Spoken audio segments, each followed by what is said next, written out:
Welcome to the TryPod, where we break down the NRL every game, every week from a punting perspective.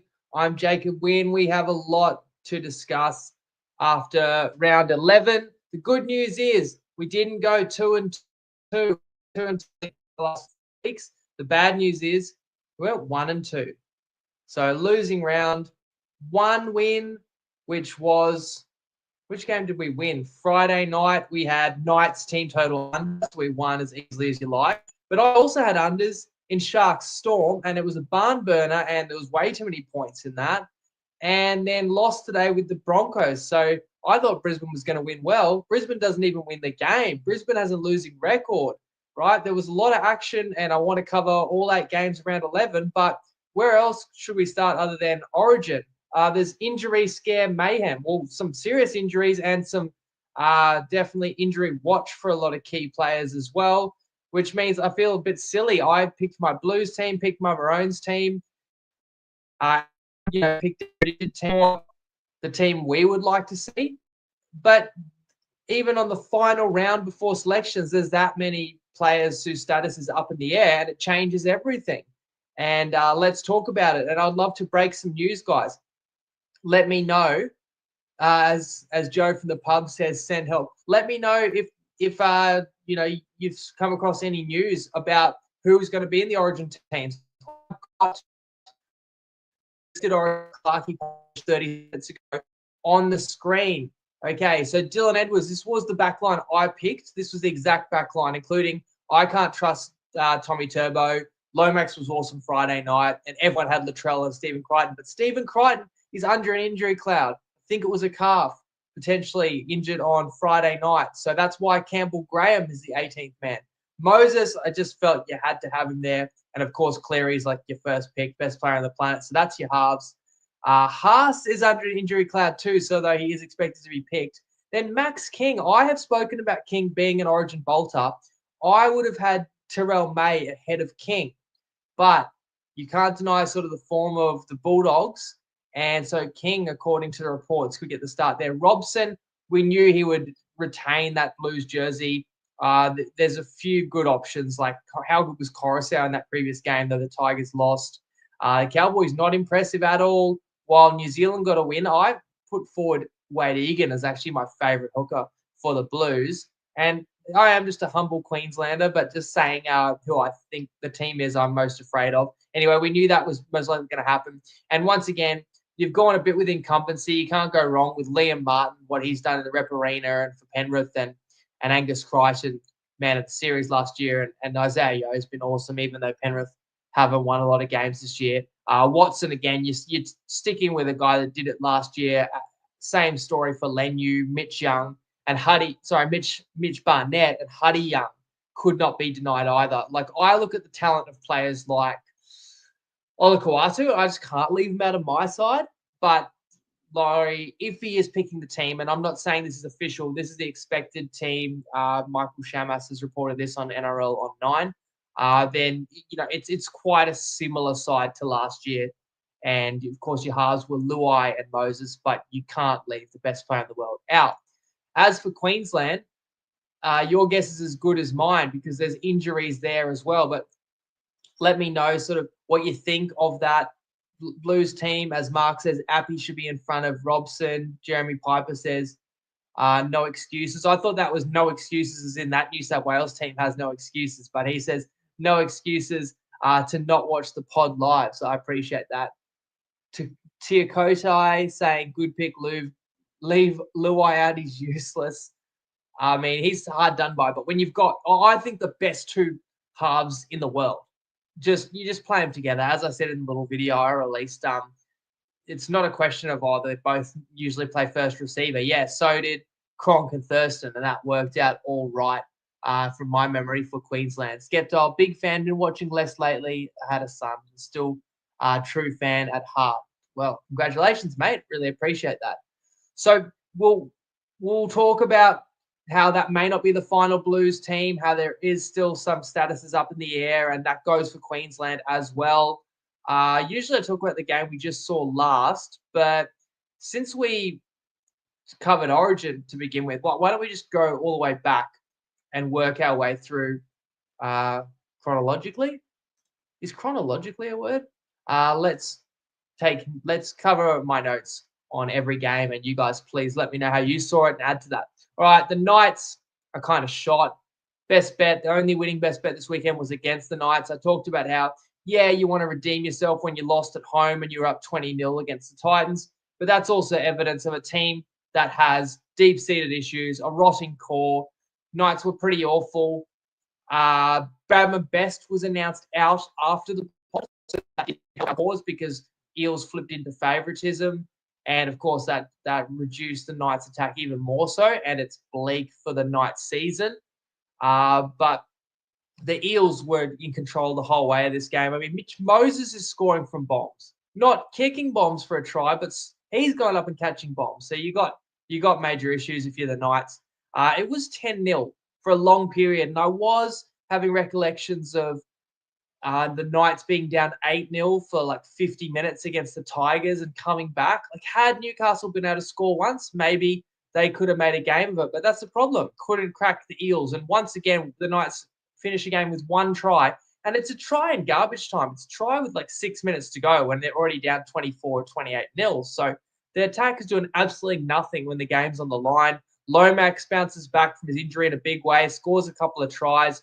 Jack Williams, I thought, had his best game in a Parramatta jersey and an underrated signing for the Eels. And the best bet, I did lean Eels cover the line, which was 2.5, but I also liked unders, so I ended up going Knights to score less than 24.5. So as I say, they get 6 and they got that late. So that was a comfortable win. Then Dogs Roosters was a cracker.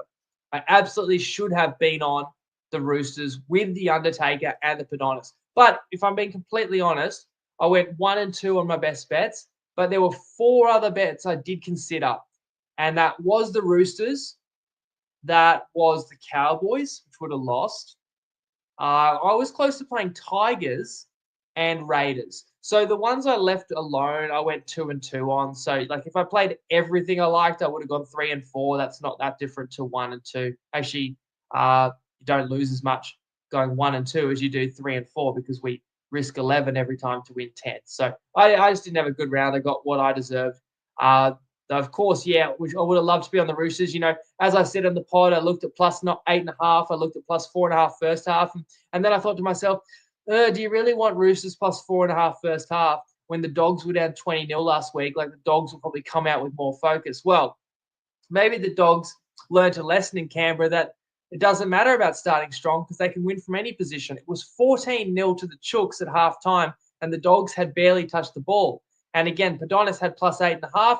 Undertaker went Roosters to score more than 16.5, I think it was. So both of those boys got the win. And Padonis in particular, I think 8 and 1 on his best bet of the week, which is just unreal. So awesome and a great addition to the show. The Dogs mount a comeback, as you expect. The Dogs actually hit the front in this game. 3 tries, pretty quick-fire fashion. The Dogs scored 3 times in about a 13-minute period and actually hit the front. They were up. It was either 16-14 or 18-14. That is before the Marky Mark try, which was just ridiculous. Like when he scored it, I was like watching the replay. I was going, he had to have gone out. And you're watching his striding, and you're like, yep, his next step is going to go out. But to have the presence of mind, like you're running full speed, and then you are getting smashed by a defender, and to still have the balance to step on, plant your left foot, and then you're bringing your right leg through, but you realize if I bring my right leg through, I can't kick the ball, or I'm going to step on the sideline. So he does a hop, skip, and a jump. The double step on the left foot is just ridiculous presence of mind, balance, athleticism. And also the other thing that people may not realize is just incredibly skillful is when you're at full speed to still make a move with finesse, to still just dab the kick in ahead and keep it in play and then tip over the sideline and then dive, bring it in and score. It is one of the great individual tries and it was freakish. And I've talked about how this guy gets better every week and already came in with a lot of talent and incredible athleticism. However, I made my notes. You got to talk about the Marky Mark moments. So that was the good.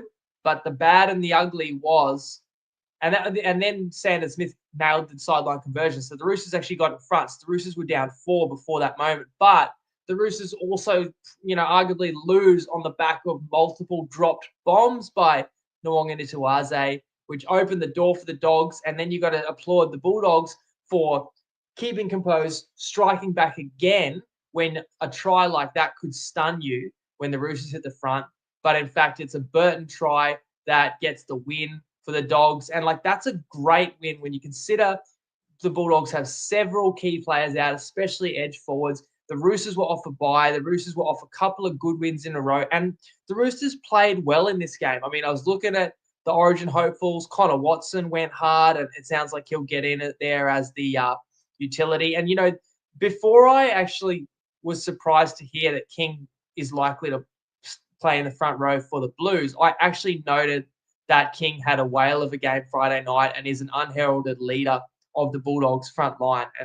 And I had I think both Kings. I think Josh King for the Storm, Max King's former Storm too, isn't he? But they've both been awesome, and he's not going to let you down at all. Now, the other news that I didn't realize watching the game live, but I read afterwards, Crichton it's not a calf, a groin strain, and that is why they're going to have to monitor that injury, and that is why Campbell Graham, who was really on nobody's radar, could be going into camp. That is curious that Campbell Graham would be brought in ahead of someone like Tommy Turbo. I mean, Best got injured this week, and Crichton, we know, is the right centre for the Blues if he's fit. Best would have been your replacement, but he's out. Tommy Turbo could probably play right centre, but Campbell Graham maybe a bit more specialist. And I think also you do worry about the injury risk with Turbo. And we'll talk about his game this weekend. His team got the win, but he didn't fill you with a great deal of confidence. But that would be a monumental loss to the Blues. They are stacked, but still losing the form back, if not form player in the world, would not be ideal for the Blues campaign. Now, not ideal for my Finns on Saturday, Arvo, was going down to New Zealand. But at this point, the Warriors, I didn't have a tip on this one. I saw it as basically 50-50, but the Warriors have a knack for winning, clinching these tight games. I mean, when would New Zealand ever play 3 straight times in Australia and win all 3? But it's also the fashion that they've won all these games that have gone down to the wire. Magic round, easily could have lost to the Cowboys, find a way to win. Dragons blow a 14-point lead. You're away from home. You could easily lose that. They win it by 1 point. And then this weekend actually held a 16-0 lead, but the Dolphins were coming back late. And, I mean, look at the fact that the Warriors scored 30. I want to say they scored 30 to win in Magic round. But then the following 2 weeks only scored 31 combined, but won those games. So when you can win games, when you're scoring 15 points, 16 points, that's the mark of a team that can go a long way. Because if you can defend well enough to win games when you only score 3 tries, you can beat basically anybody, and you've got more upside. Now, as for the Finns, it's another game I have to chalk up to missing too many opportunities. The opportunities were there. And while there was a comeback, it was too little too late. Yeah, you get maybe a possibility to snatch it with the line break and the kick in behind, and Bostock's boot just didn't keep it in play. But really, that's a Hail Mary play at the end there. What it came down to, I said on Tuesday, Finns will need to complete 90% because you've got to keep the ball away from this Warriors pack. And in the end, the Dolphins had 16 errors to 8 and a 74% completion rate. It wasn't going to be good enough to win the game, though. Herbie, Hammer, Isaiah, these are all stars that are blossoming in front of our eyes. I love watching them. I love my team. I love the ability of this team. I knew this would be a tough game. And I think basically just not being able to hold the ball in key moments was costly for the Dolphins. But I also just, want to tip the cap to the Warriors. Barnett, as you'd expect in an Origin week, was big. Clark is one of the signings of the season. And Wade Egan, I thought, was excellent again. The other news that came out of this one, and of course didn't help the Finns' case, was Gilbert, the pec injury, and that's first half, and that's the captain going down. You can imagine how much that hurt me as a Queenslander, as a Finns fan, and I see Gilbert, who was out all of last year, basically. And because the Maroons are very thin with edge forwards, they need Gilbert more than ever, and now it looks like he's probably out of Origin. I hope it's not too serious because he could be out for an extended stint for the Finns as well. Then it didn't get any better for Queensland fans Saturday night.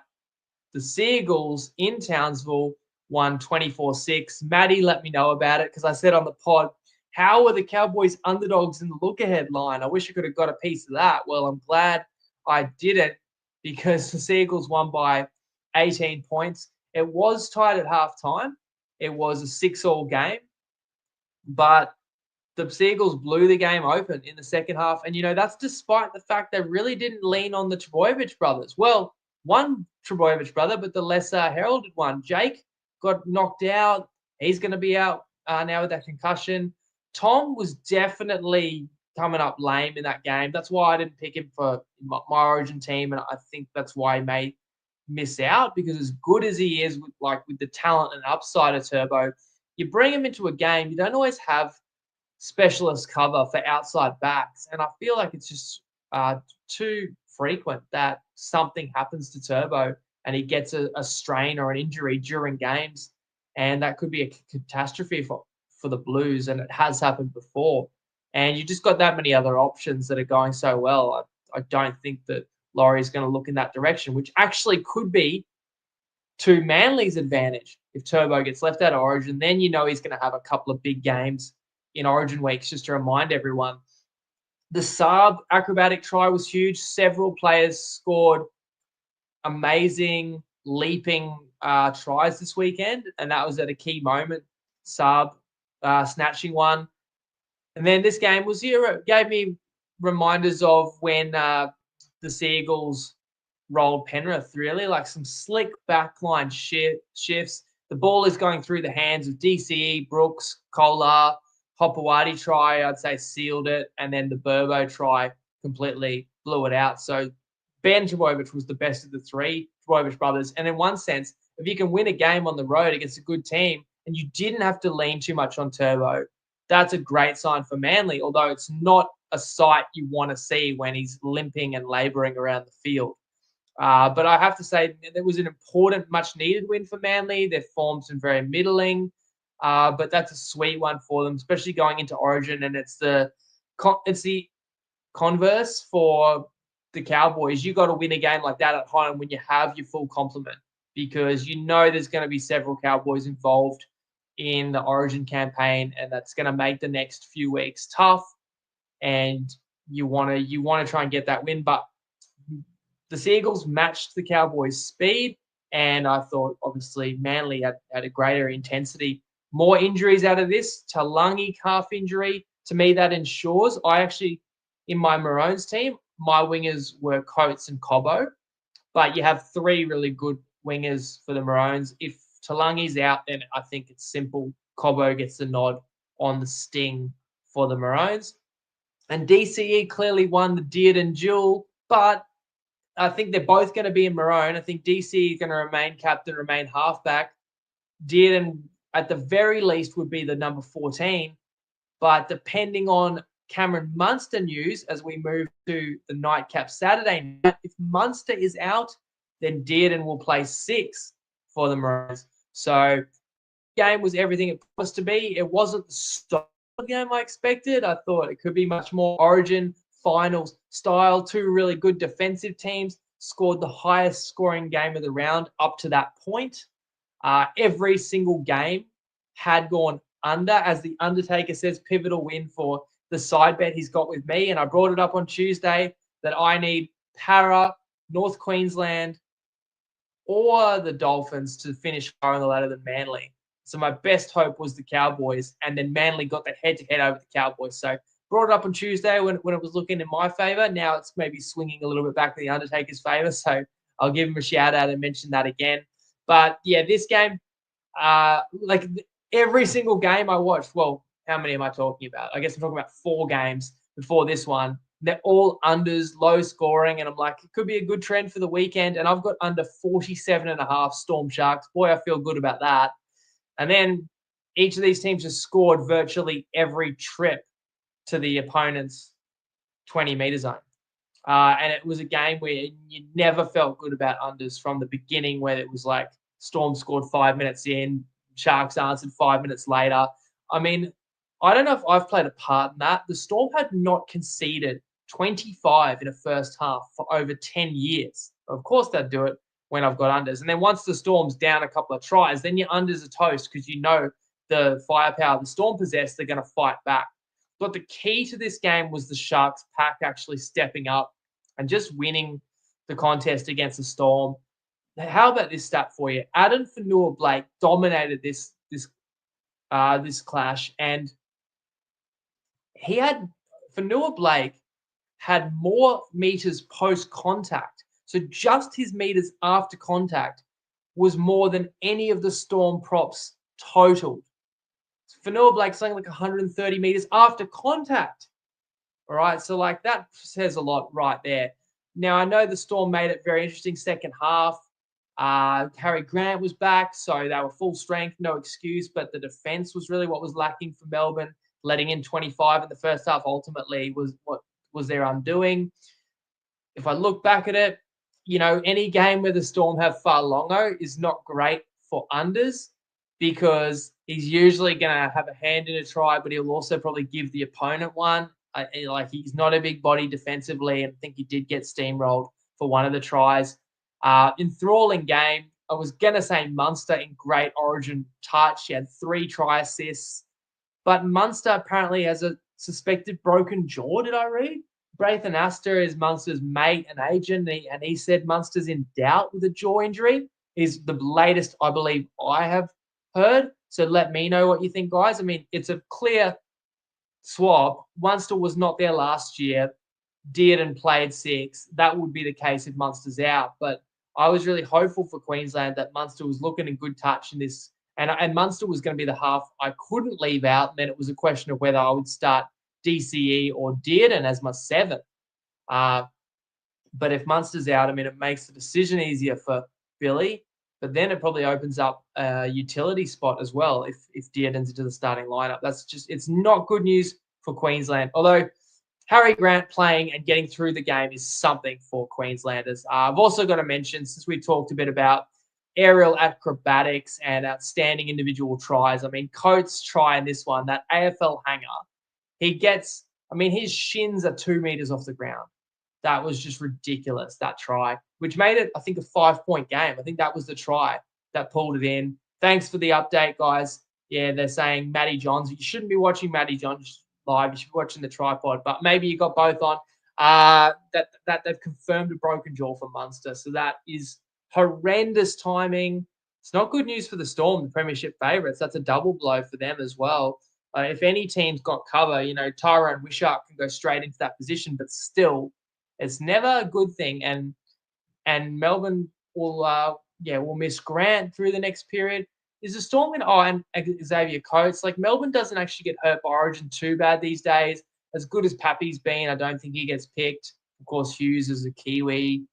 Let's wait and see this Queensland team with the injuries. I would not be shocked if a Trent Liero is in the Queensland squad, to be fair. So the Storm are always going to have a couple of good players out. And then on top of that, now the Munster. I guess they would have lost Munster either way, but now they could lose him for an extended period. So it's a tough weekend for Storm fans. But let's close the game by saying great win for the Sharkies at home. And look, I've never wavered from saying Cronulla's a top 4 credential side.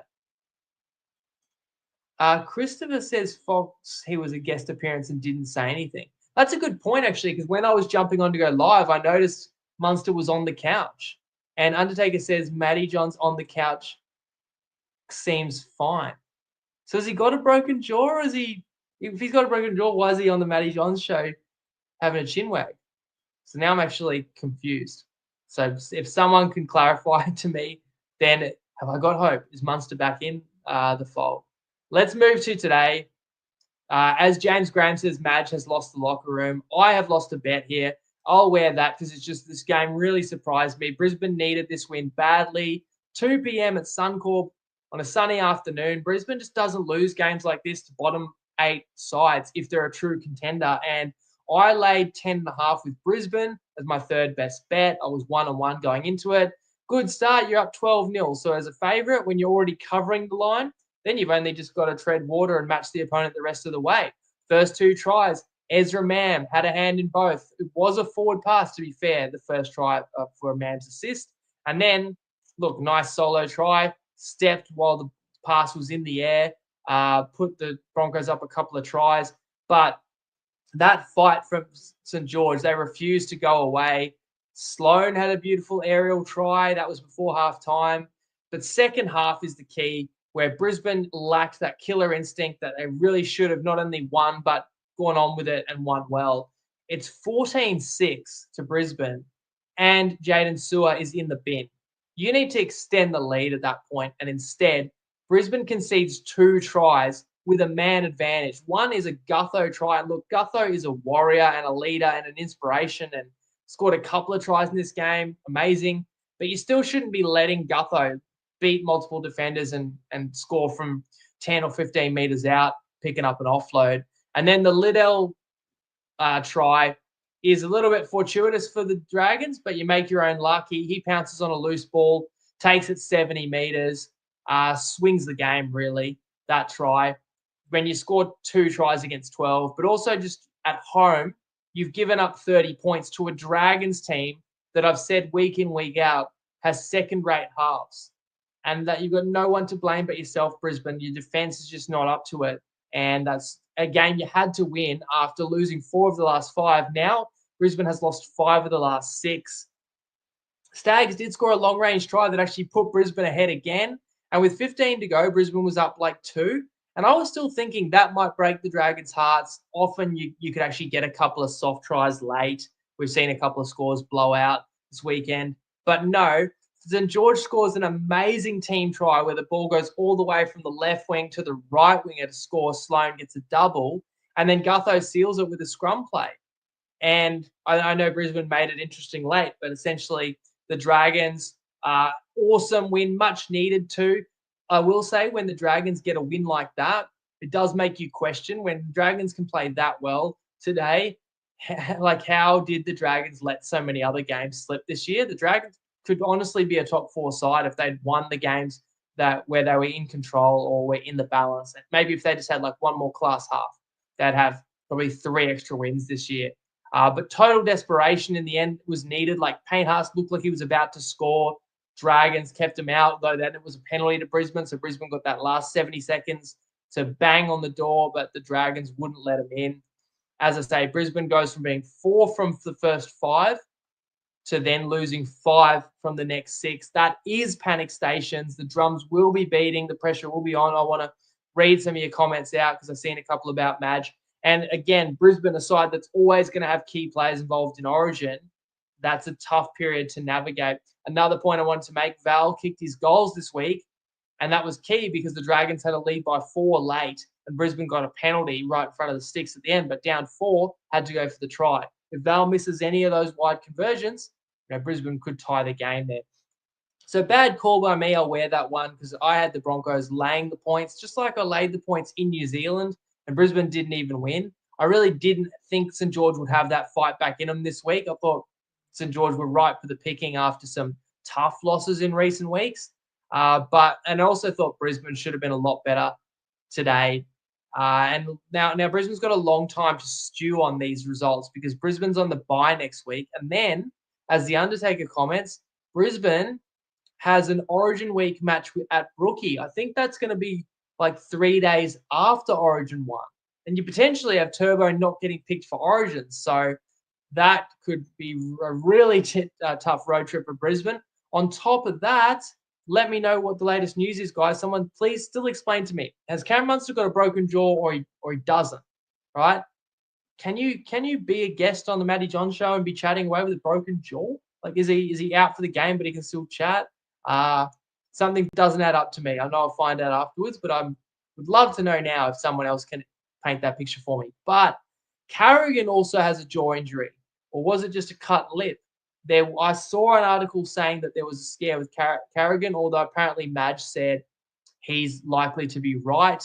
And Payne Haas had a quad strain in this game too. So the Blues may actually need to replace us. Imagine going into Origin camp and you got a cloud over Payne Haas, the best forward in the world, and Crichton, the best back in the world. I don't know how serious that is. Everyone's a little banged and bruised at this time, but that's Brisbane's two props. Someone said, like, Brisbane will have no Origin players if Haas and Carrigan are both injured, but I'm sure Cobbo will be there with Taulagi. Now, people are saying the New South Wales team list is out. Is Clarkey onto it, or where will I find that? This is dangerous because I'm going to scroll Facebook live on the pod. Will I find the New South Wales team? Guys, tell me if there's like a Facebook page that has just released it. Oh, yeah, 17 minutes ago, the New South Wales Blues. Can you guys see that? So was it exactly the same as the expected team that Clarkey said? Same backline, same one I picked. Moses Cleary as expected. Barnett and Haas, so not King starting. And that's the starting halves I had, starting props I had. Robson, as we expected. Martin, Crichton, Yo, back row. Watson, Lenu, Young, King. So that is the exact team that I did start the show with, other than this has Barnett at 8 and King at 17, and it was the other way around. So it is the expected team. On the extended bench, Campbell Graham, who potentially is Crichton cover, Yuta Kamanu, who might be Haas cover, and Ola Kawatu, who I suppose is impact and edge forward, and potentially, I don't know whether there's any edge forwards that are in doubt, but very worthy of sort of being brought into camp as well. I hope you can see that graphic all right. But anyway, I've sort of run you through that. No major surprises, but obviously all eyes on Payne Haas and all eyes on Stephen Crichton. But you can see who would replace them. It would be Campbell Graham and it would be Yuto Kamanu. So what's Terrell May done wrong to not even get in the team? And there was whispers about that like a few days ago, Terrell May making a joke on like a live stream. And maybe some people thought maybe that's all it was a joke, but it did kind of come across as he knew that he was not in the Origin frame. Let me show some of your comments, guys, probably Broncos related and Origin related. So Bellamy broke Munster's jaw after the loss. Madge has lost the locker room. Munster was talking fine. I'm confused. Yeah, you and me both, Ryan. Broncos can't play for 80 at the moment. Dolphins making top 8. I have belief they can, but it's not like likely. It's probably not better than 50-50 after another close loss. Colt, Madge overrated. Madge hasn't had any club success for 11 years. And I do think Madge has had success in Origin and test arenas where you're in shorter camps and you don't have time to wear people out. So I think the questions, are somewhat valid, just the way that Brisbane is spiraling right now, because you knew Brisbane would start strong because they would have the hardest preseason ever. But are they already a little bit burnt out? I think, it's fair questions. You knew the questions would come. And if Brisbane was 8-3 right now, everyone would be saying Madge is the saviour. So you knew the opinions were going to be extreme. And I try not to overreact to things, but I really expect Brisbane to win today, so that was poor. Pancakes should have put the game to bed when the sin bin happened. Absolutely agree. Could Madge be first coach sacked? No, he's on like a 4-year deal. They're definitely going to give him at least till finals time. And Brisbane's got the talent to still potentially turn it around. Paul says, only good thing about Broncos was free food and drink at the game. Hope you at least enjoyed that, Paul. Yeah, Dragons have beaten Storm and Broncos, which is why I'm saying the Dragons, it just makes you scratch their head at how they've actually blown other games this year. Undertaker says the Broncos can make holiday plans in September. Well, as I said before, next match is a date with your Sea Eagles. But, you never know. That could be a finals game come early if those are two teams that are going to be sort of battling for the back half of the top 8. And then New South Wales news. Yeah, the team is broken. We've covered that. Carrigan was just a cut to the lip, so that's good news for Queensland. Chantel, I'd be happy if Haas is out, put Terrell May in. Look, May's been great, but you should not be happy if you lose. Payne Haas. Nothing but pancakes says, I was watching the broadcast and he says, yeah, I've broken my jaw before when they talked about Carrigan's jaw. Is that what it was? And Chantel says, Robson out of form. I would pick Appy, foot speed. And look, we haven't covered Tigers game yet, but Appy certainly wasn't the reason that Tigers went down. Ryan says, will you do a bonus origin stream? Yeah, that I'll have to let you guys know what my plans are with this, because it's like I'm squeezing every little bit of juice I can out of my time to make the pod possible twice a week. And like origin times all the time, I love to get involved, love to weigh in, love to break it down. But when I've got like work commitments where they have to come first with sort of no ability to earn out of the pod at the moment, it does make it harder. So I'll try and let you guys know. We'll do Tuesday will be the round 12 preview, and that should only be a shorter pod. And I'll try and make a plan and do what I can, what's best for the audience, because I'd love to be able to really break it down and find some good value for the game too. We've had some great success in big origin games. Chantel says Queensland team has been released. Is that right? Let's find out. Let me do a search. I don't think we've ever done this before. Literally searching Facebook live in front of your eyes. And if I can find breaking, but that's 6 hours ago. You guys tell me if there's like a Facebook page that's got the Queensland team. I'll put it up. Otherwise, let's just cover a couple more of the games. I'll be a little bit quicker because this was sort of predictable. And look, I don't love predictable bets, and that's probably why I didn't play the Raiders. But Raiders minus 9.5 was pretty obvious, wasn't it? I guess I picked the wrong Sunday afternoon home favourite because I went Brisbane, thought the bounce back was on, but it was the Raiders who bounced back. And it was a tight game early on. Gold Coast on the board first, then the Raiders score a try just purely on effort. Also a great little kick in behind Hudson Young. Chris chases it, looks like it's going to go out, keeps it in. After Tino offloads for a try, though, it was 12-all. We always talk about the back-breaking, like late try in the first half that you go into the sheds, and that's in the back of your mind. So the Raiders, Kyo Weeks. You think about how many awesome fullbacks the Blues have. No one's even going to mention someone like Kyo Weeks because it's probably about the 6th or 7th best. But he's been on fire, and he sets up the try before half-time. And then 2 quick-fire tries by the Raiders in the second half sealed it. And it was like both off bombs. The Titans didn't contest a bomb, and Xavier Savage, catches it, runs through the defense and scores. And then the next one is the Titans drop a bomb and the Raiders score, and it's game over. Response to last week was pretty obvious because the Raiders weren't going to let a big lead slip 2 weeks in a row. And the Titans, once again, don't play 80 minutes. They're lucky that 50 minutes was all they needed to win last week against the Knights, which took a bit of pressure off, but it was back to the old Titans. Hey, they can score some tries, scored 4 today, but don't like defending, not tough enough to keep opponents out for long periods of the game.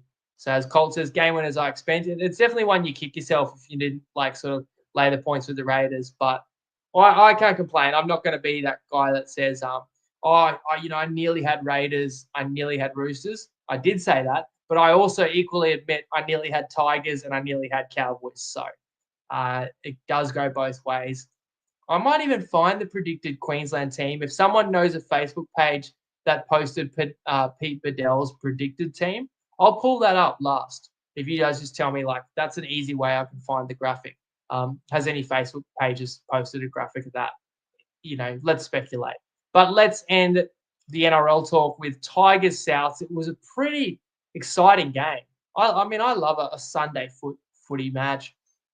In a rainy Campbelltown, you get the Burrow over try for the Souths, first of all, but then Alex Johnston takes the intercept, tackled 10 metres short. Tass goes from dummy half, knowing multiple Tigers are offside. Taruva and Galvin are 5 and 10 metres offside, and they hold Tass up. And to me, I've said this before, so I'm not going to harp on it, but if you do deliberate foul play to save a try, that's a penalty try. How come when a kick goes in behind and a chasing player gets jagged back and then they don't get within 3 meters of the ball, the bunker says, in our opinion, a try would have been scored. But you can get a player held up and he's 2 inches from scoring, and the 2 players that held him up were 5 meters offside, and you won't give a penalty try for that? Like, I'm the one that says it should be a penalty try. If you shoulder charge someone, you save a try. If you tackle someone in the air and you save a try. If you smash someone high and they're about to score and they drop it, like, to me, that's as likely that those players would have scored.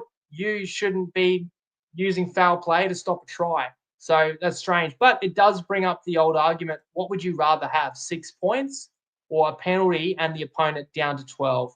So that's what happened for the Rabbitohs, man advantage. And they didn't score directly after getting the sin bin, but the Rabbitohs did score about 8 minutes later. So still with the extra player, cracking team try. That was on the back of Sullivan break, but it was more than just your typical line break.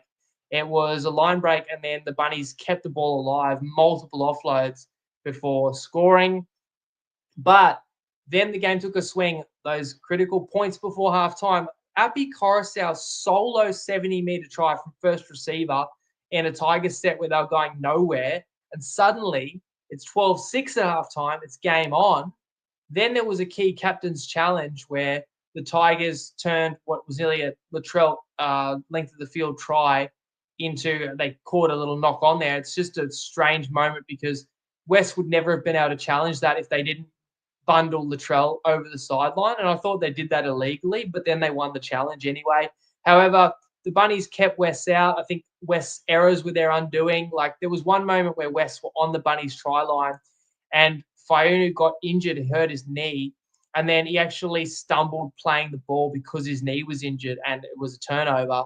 Later on, Sullivan, who had a great game, it's strange that the Bunnies signed Dodd and won't give him a game, but Humphreys has been great. Sullivan has been awesome when he's come in. Of course, Cody Walker and Wyden are on the sidelines. All the more reason why the Tigers should be winning this game at home. But back to Bud Sullivan, races out of the line, jams Royce Hunt, and forces an error. However, it was still game on. The Coruscant show makes a break, gets a sin bin to Duncan with a quick play the ball, then scores himself, Coruscant, again off a scamper. And it's a 4-point game, and the Bunnies have got a man in the bin of their own. And then I literally wrote in my notes the Galvin game winner. Latrell shot at the line, made a tackle, but then he was scrambling back in the line. Ball went right, left. Latrell wasn't there. Galvin looked like he scored, only he didn't because Campbell Graham dislodged the ball. The man who is now in the Origin camp and is on Origin standby. That's a game-winning tackle because you're going to see the final score was 22-12 to the Rabbits, but that's only after the South sealed it with a late try. I think Tigers win that game if Lockie Galvin can just ground the ball. And that would have been an awesome moment for Galvin, given sort of what's transpired for him in the last month. But Campbell Graham epitomizing what Souths have been about all year. They're very rarely the more talented team on the field, but they seem to out-heart the opponent week in, week out, and win these tight games. And it's not always pretty, but they fight to the death. They fight for everything, and they earned like a really impressive 2 points. I mean, how are Souths that lost Cam Murray at the start of the year, that have had major injuries to Wyden, Cody Walker, Latrell was out for the first, how many weeks? 6 weeks. And Souths have a better record than the Broncos. Make it make sense. Nobody has commented where I might be able to find the Queensland team. I'll have a quick look. If I can find it, I'll speculate. Otherwise, you guys will find it soon enough. Because, so what, if Gilbert's out, then Bo Fermore's definitely going to get a debut. Nanai is also going to be, starting second row. I would have Carrigan as my lock. Is Ruben Cotter available to play? I found a link here, but I feel like this is 7 hours old now. So I'll try and search Pete Bedell. Otherwise, I'd probably find it on Twitter, but probably too dangerous to start just searching. Now, I can't find it easily. Sorry, guys, unless anyone else in the comments can. But, Yeah, Cobbo will get a wing spot if Taulungi's out. Val Holmes was great today. So Holmes and Hammer are going to be your centers. Ponga, look, don't blame Ponga for all the night struggles. He'll be fine in a classy Queensland team. I don't know whether Munster's in or out. I'm sort of thinking that maybe people got confused. Munster was talking about Carrigan's jaw. So I'm hopeful that Munster is in the halves, I'd say, with DCE, and then Dearden's on your bench. I'm interested to see which middles get picked for Queensland. You know Tino's like is the first like forward picked. But who else is there? Like, does the Horsberg get in there? Lindsay Collins was awesome on Friday night. I would pick him. I also always liked Fodawaker. Yeah, Ryan's saying assuming Munster's fine. You do need probably someone that can play edge on the bench. So if Cotter's not available, it gets a bit thinner for Queensland. I don't know if you pick a smoky like a Willison or Trent Laero. But it's definitely slimmer pickings for Queensland. What Queensland has going for them is just that game one is in Lang Park. And I know that New South Wales is not going to be intimidated, got the win last time those two sides played there, but it's the best chance for Queensland to win that venue for sure. It does bring the two teams close together. But I'll run my eye over it once we know the teams. And then, of course, it'll be sort of injury watch for the next week if there's question marks over key players. But also, just once we know the matchups, I have got my eye on a couple of different ways to bet that game already, but I'll keep my powder dry till we know more information. Thanks for tuning in, guys, late on a Sunday night. I enjoy like a Sunday triple header and a Sunday night game, but it does make the pod a little bit later. So appreciate your company. I'll be back in under 48 hours to break down abbreviated round 12. Look forward to that. Let's see if I can bounce back myself and have a winning week. See how we go. Until then, guys, Lego.